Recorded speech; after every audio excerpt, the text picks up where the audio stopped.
Assalamualaikum warahmatullahi wabarakatuh.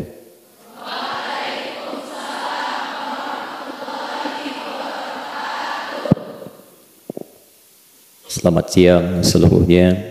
Salam presisi. Alhamdulillahirrahman. 'Allamal Qur'an. Khalaqal insan. 'Allamahul bayan. Wassalatu wassalamu ala Rasulillahi Habibir Rahman wa ala alihi wa sahbihi wa dzurriyyatihi wa ummatihi ila yaumil mannan wa ba'd.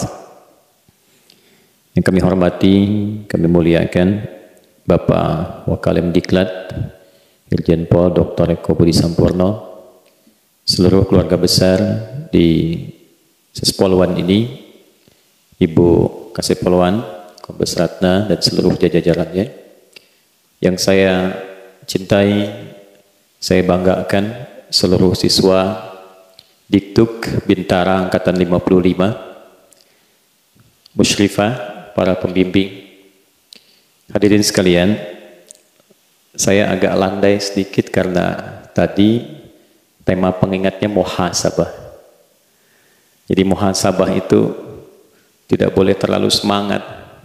Karena dari kata hisab, jarang ada orang semangat ingin dihisab. Biasanya kalau Bapak Ibu sudah tiba pada masa evaluasi dalam periode tertentu, nah dalam bahasa Arab evaluasi itu disebut dengan hisab. Upaya untuk mengoreksi dan saling memperbaiki sebelum waktu evaluasi tiba itu disebut dengan muhasabah. Para siswa besok insya Allah akan dilantik.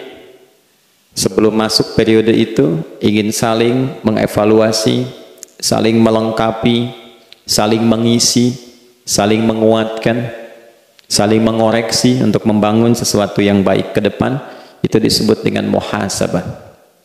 Anda mendapatkan tugas di instansi sebelum menyampaikan laporan, dievaluasi, kemudian dengan tim saling mengevaluasi, saling mengoreksi sehingga laporan yang ditampilkan itu akan dirasakan lebih optimal. Itu dalam bahasa agama disebut dengan muhasabah. Puncaknya adalah hisab. Terbagi pada dua bagian. Hisab yang diminiasikan saat kita berada di dunia dalam seluruh aktivitas kita. Jadi sesungguhnya jangankan pekerjaan kita, diri kita saja sesungguhnya sudah dihisab. Hisabnya tampak pada perilaku orang yang di hadapan kita kepada kita. Berbicara kepada orang lain dan orang lain tidak suka dengan apa yang kita sampaikan, berarti ada evaluasi terhadap lisan kita. Memandang sesuatu tapi tidak disukai pada objek yang dipandang, berarti ada evaluasi terhadap mata kita. Itulah konsep sederhananya. Nah, Bapak dan Ibu hadirin sekalian, hari ini menariknya, saya sangat selalu merasakan kebahagiaan membersamai Angkatan 55 ini, karena Anda itu selalu mendapatkan kemudahan dan keberkahan di sisi Allah dalam program yang diikuti sampai detik ini. Ya, sampai mau penutupan pun, coba lihat, dipilihkan Angkatan 55, saya mencari nama mushaf, Pak Waka, Ibu Sepoluan, baru ketemu tadi sebelum berangkat.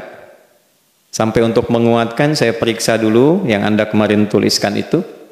Sebelum berangkat ditimbang dari semalam sampai tadi baru saya temukan nama mushafnya. Itu nama mushafnya, nama yang indah, nama yang sering orang harapkan. Bahkan kalau orang mau nikah sekarang ini disertakan sebagai bagian bacaan yang diinginkan dalam pembukaan pernikahan. Bukan syarat tapi keinginan. Itulah Ar-Rahman. Ar-Rahman urutan ke-55 dalam Al-Quran. Ar-Rahman akan terbawa dalam setiap kehidupan Anda, karena saat Anda mengerjakan segala tugas itu akan dimulai dengan satu bagian nama ini. Bismillahirrahmanirrahim. Undang-Undang nomor 2 tahun 2022 tentang Polri berisi 45 pasal, itu dibukanya dengan sifat Rahman, dengan rahmat Tuhan yang Maha Esa. Rahmat itu itu terambil dari kata Rahman. Anda disumpah nanti di pasal 23 itu akan diletakkan di atasnya mushaf yang berisi nilai Rahman. Dan menariknya, semua sifat-sifat Rahman itu akan dimulai kodenya, tandanya pada satu perubahan menuju kebaikan yang dalam bahasa Arab disebut dengan hijrah. Orang yang ingin sifat ikut ke dalam sifat hijrah, maka diberi huruf ta di ujungnya, lalu ditambahkan ya nisbat untuk pengikut, maka disebut dengan hijriyah. Pembuka hijriyah adalah Al-Muharram.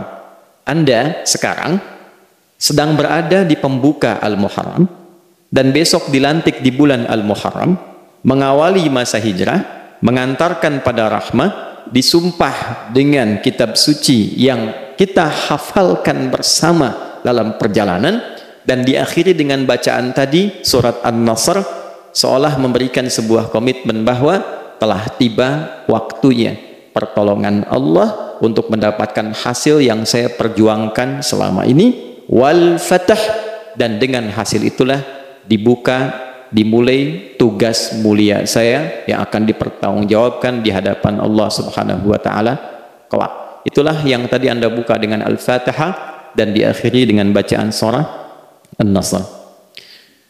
Para siswa, hari ini saya bicara sebagai guru, sebagai seorang kakak, sebagai seorang pendamping yang bukan hanya mendampingi Anda saat belajar, menyaksikan, tapi saya bertanggung jawab dengan Quran yang telah Anda miliki untuk bisa menjadi saksi bagi Anda saat berjumpa dengan Allah kelak di hari kiamat. Wa kadzalika ja'alnakum ummatan wasata litakunu syuhada'a 'alan nas wa yakuna ar-rasulu 'alaikum syahida. Demikianlah aku ciptakan kalian, kata Allah, sebagai umat yang moderat. Jadi kalau sekarang ada banyak seminar, ada banyak stadium general pembacaan tentang moderasi, maka kita itu sudah tercipta dengan sifat moderat. Apalagi kalau Quran sudah hadir dalam diri kita. Apalagi ketika adinda sudah memulai hafalan itu, berapapun dapatnya. Maka ketika itu sudah didapatkan dalam diri kita, evaluasi pertama kata Allah, Anda saat mulai selesai itu dan akan dilantik, maka yang dilekatkan pada diri kita, Allah sampaikan, ummatan wasata. Jadilah engkau seorang polwan yang pertengahan. Polwan yang bisa keluar dari box untuk melihat berbagai macam peristiwa, keadaan, sehingga ketika keluar dari box itu, out of the box, Anda bisa melihat lebih utuh persoalannya dan berada di tengah-tengah untuk mengambil sikap bijak. Tapi yang paling menarik, litakunu syuhada, supaya engkau bisa menyaksikan dan disaksikan. Jadi yang Anda hafalkan itu, Allah pesankan, coba saling mengisi nanti, saling mengevaluasi, saling menyaksikan kinerja ketika Anda memulai bertugas. Satu-satunya angkatan di Bintara Polwan yang disatukan oleh Quran dalam setiap lembar mushafnya itu hanya angkatan 55 sampai detik ini.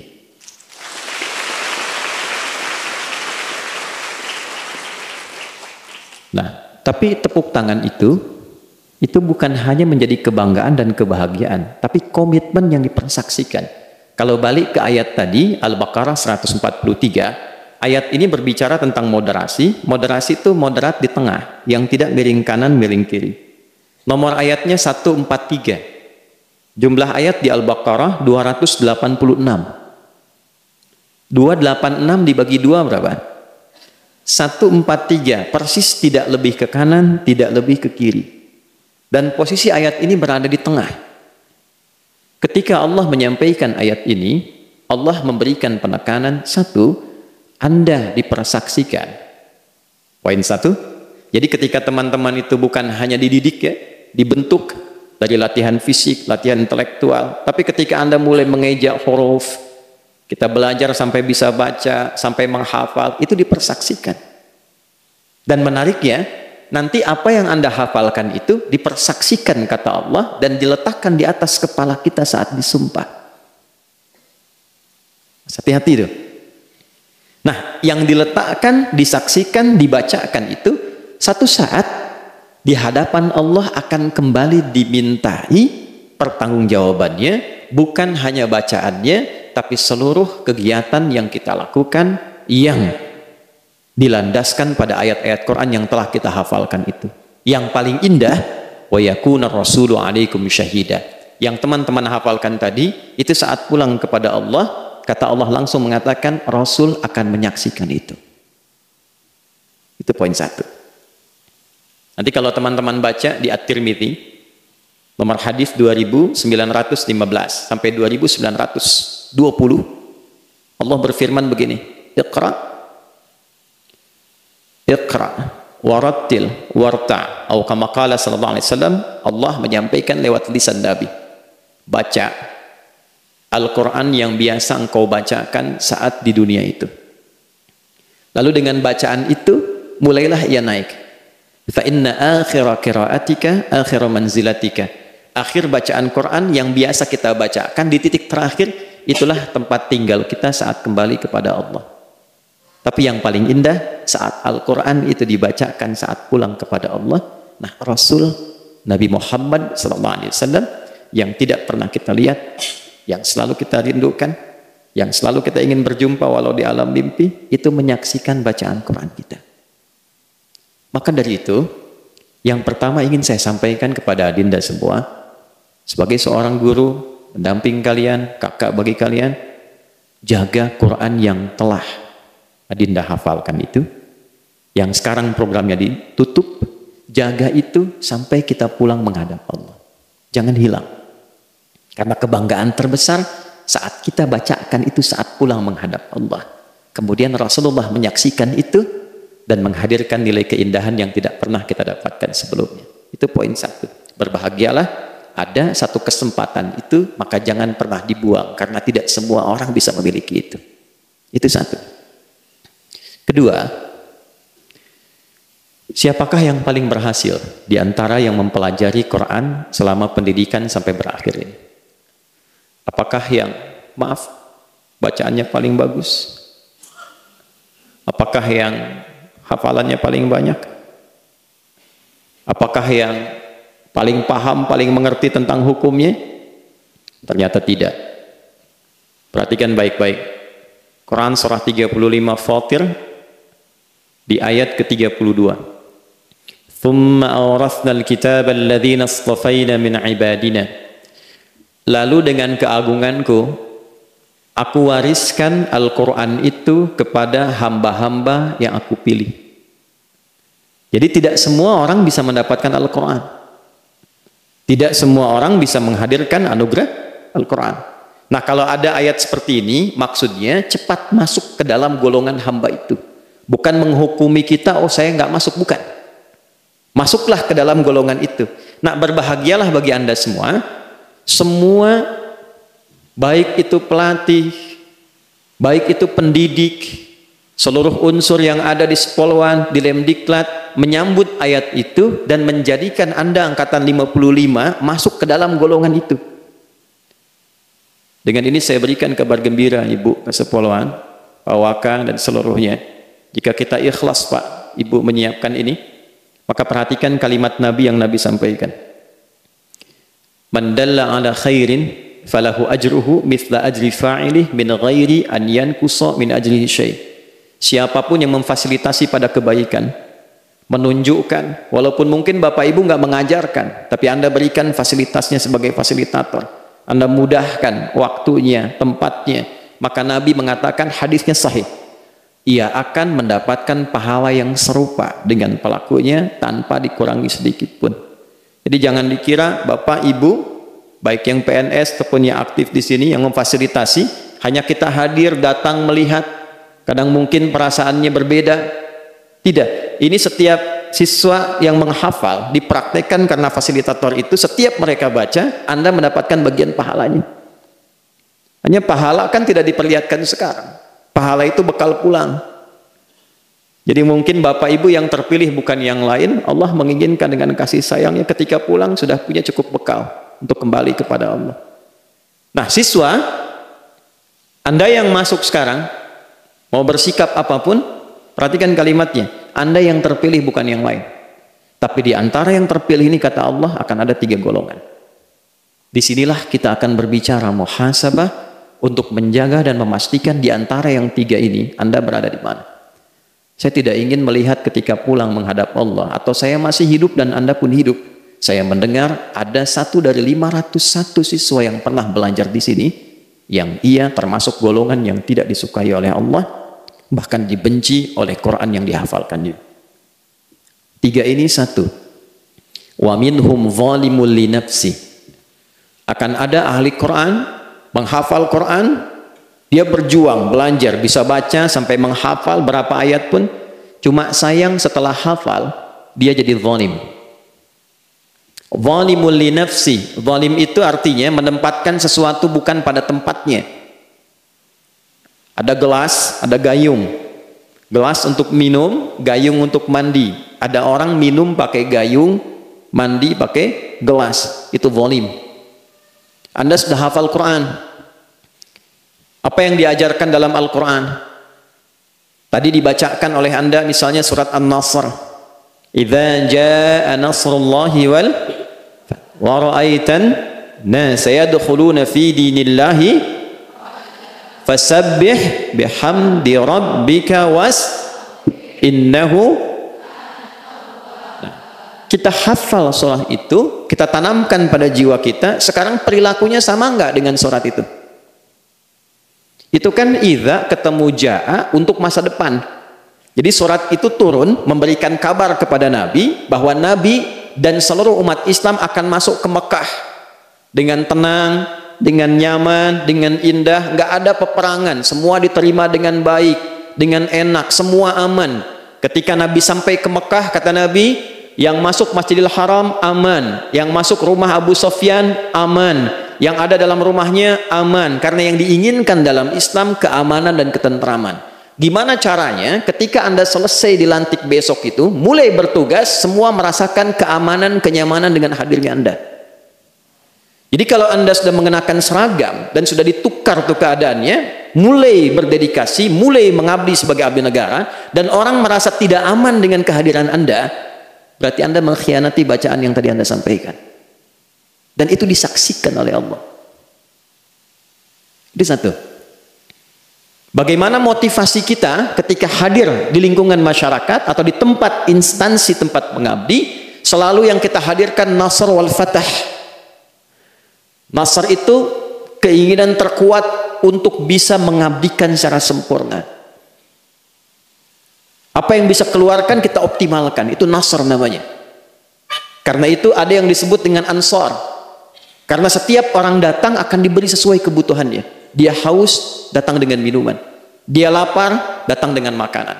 Nah sekarang, ketika nanti adik-adik, siswa, semua, adinda sudah mulai bertugas, kenali potensi Anda seperti yang pernah kita pelajari, ditempatkan, ditugaskan dimanapun, terima dengan baik, kerjakan secara profesional, dan keluarkan kemampuan terbaik Anda untuk menyelesaikan setiap tugas dengan satu komando, secara presisi, dan dengan kebanggaan. Idza jaa nasrullahi wal fath. Ingat, Anda punya Allah. Quran itu kalamullah. Jadi jangan pernah merasa khawatir. Jangan pernah merasa takut. Yang Anda perlu lakukan cuma 3. Fasabbih bihamdi rabbika wastaghfir. Mulai dengan tasbih, dapat satu penghargaan, syukuri dengan hamdalah. Kalau kurang-kurang sesuatu, koreksi. Sebab tidak akan ada yang sempurna. Ini 1. Wa minhum zalimul li nafsi. Hindari perbuatan-perbuatan kotor yang merusak. Nanti lihat tuh, di tanda itu tuh, bagian paling atas. 27 Juni Kamis kemarin saya mengajar di Sespim. Dari Serdik sampai Sespimti. Pak Waka juga ada bersama kami. Anda harus bangga dengan itu. Dan bangga dengan pakaian itu. Ingat baik-baik, pakaian Anda itu berbeda dari yang lain. Karena pakaian itu yang dikenakan, coklat yang sekarang melekat itu bukan sekedar warna. Tapi bagian dari unsur tanah yang dimanapun kita berpijak, kita hadir di situ memberikan rasa aman. Jadi seorang Polri itu Kenapa dia kenakan pakaiannya dengan warna itu, dari unsur itu? Dia ingin memberikan sebuah dedikasi terhadap bangsa, kedaulatan negaranya dengan niat ibadahnya di setiap tapak jengkal negara kesatuan Republik Indonesia. Jadi nggak ada ceritanya Anda ditempatkan dimanapun Anda mengeluh. Kalau pimpinan katakan berangkat Papua, ke Papua. Berangkat Kalimantan, Kalimantan. Tinggal di Jawa, Jawa. Kenapa? Karena setiap tapak yang diinjak, itu bagian yang melekat dari seragam. Tapi pastikan pada diri Anda, itu pun mengingatkan bahwa Anda akan pulang kembali ke tanah. Itu filosofinya. Anda akan pulang kembali ke tanah. Jadi kalau berbuat zalim ketika bertugas, maka malulah dengan seragam itu. Karena dengan itulah Anda berpijak, dengan itulah Anda membawa kebanggaan kembali kepada Allah Subhanahu wa Ta'ala. Coba, bintangnya ada berapa tuh? 3. 3 ya? Bukan 4 kan? Karena 3-nya dia tribrata di situ. Perisainya itu ada berapa tuh?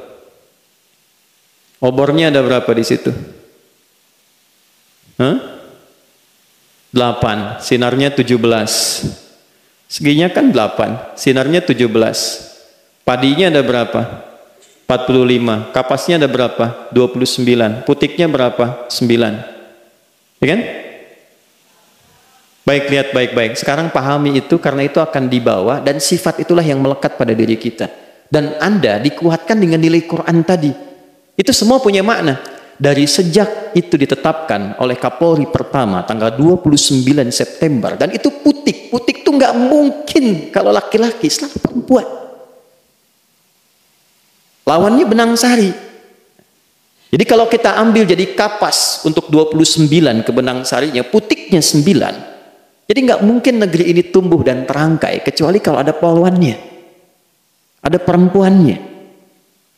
Itulah sebabnya kenapa kita menjadi perisai negeri, pencerah untuk negeri, pelindung negeri sejak didirikan 17/8/1945, dan ikrar itu dikatakan di tanggal 29 September dan lalu dirajut oleh Ibu Lena Mokoginta pada saat itu dan menjadi lambang yang dituliskan, dibawa sampai sekarang, dirajut di pakaian Anda.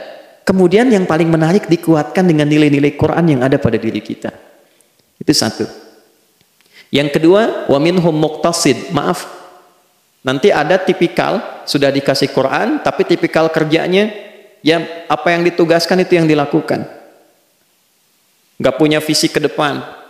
Yang penting ditugaskan apa, itu yang dikerjakan. Nanti ada yang model begitu. Kalau waktu hafalan begini, waktunya menghafal, menghafal. Setelah itu tidak. Diminta jadi imam, belum. Diminta baca Quran, belum. Tapi kalau menghafal, itu paket hemat namanya, muqtasid. Secukupnya apa yang ditugaskan itu yang dilakukan. Ini paling standar.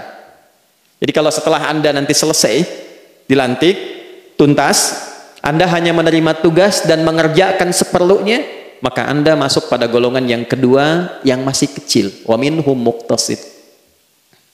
Apa yang diinginkan oleh Allah? Nah, inilah bagian terakhir yang saya terus mendoakan. Dalam sujud saya doakan, saya dampingi, saya coba arahkan. Yang diharapkan oleh Quran, generasi yang terbaik. Perhatikan bagian terakhirnya, wa minhum sabiqum bil khairati biiznillah, dzalika huwal fadlul kabir. Ada yang paling hebat, yang paling utama. Nah, inilah yang dibutuhkan oleh Polri saat ini.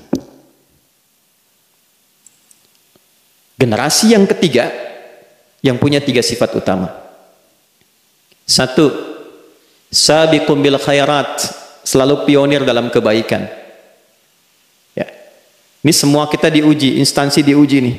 Kehakiman diuji, KPK diuji, kejaksaan diuji, TNI diuji, Polri diuji. Kalau kita ingin mudah mengatasi ujian itu, kalau hanya mengandalkan pada survei, citra positif dari masyarakat, itu gampang mudah dibentuk. Tapi kalau kalian mulai dari diri kita untuk menampilkan yang terbaik, maka dengan sendirinya tidak diminta pun itu akan hadir. Maka kata Allah, ahli Quran yang pertama setelah hadir Quran dalam dirinya, yang ia komitmen untuk hadirkan dalam tugasnya selalu nilai-nilai kebaikan. Jadi pionir dalam setiap kebaikan. Mohon maaf seluruhnya, nanti ditempatkan dimanapun, mulai bersikap yang baik. bertutur yang baik. Tak baik tak usah diungkapkan. Tidak baik, kembalikan pada nilai moral-moral kebaikan. Apapun yang bisa kita kerjakan dengan sifat yang baik, itulah ahli Quran. Jadi kalau ada yang nanti setelah selesai keluar, kalau nutup gampang, kita tutup akhiri. Tapi kalau Anda ingin muhasabah, tolong ingat betul, Quran yang Anda ada pada diri Anda, itu akan dipertanggungjawabkan, melekat dalam diri kita. Begitu kita mengerjakan yang tidak baik, misal itu keluar, maka pertanggungjawabannya menjadi lebih berat dibandingkan dengan yang bukan ahli Quran. Ingat baik-baik itu. Pertanggungjawabannya lebih berat dibandingkan dengan yang bukan ahli Quran. Tapi ketika adinda menjaga Quran itu dan mengatakan serta melakukan semua tindakan yang baik, maka pahalanya pun lebih besar dibandingkan dengan yang bukan ahli Quran. Satu, ditempatkan dimanapun, selalu kita berupaya menjadi pribadi yang terbaik. Karena sifatnya pionir. Pionir itu harus selalu lebih dulu.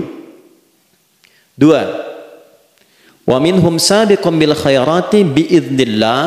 Kedua, setelah menunaikan kerja dengan baik, tugas dengan baik, dia selalu menjaga hubungan kedekatannya dengan Allah.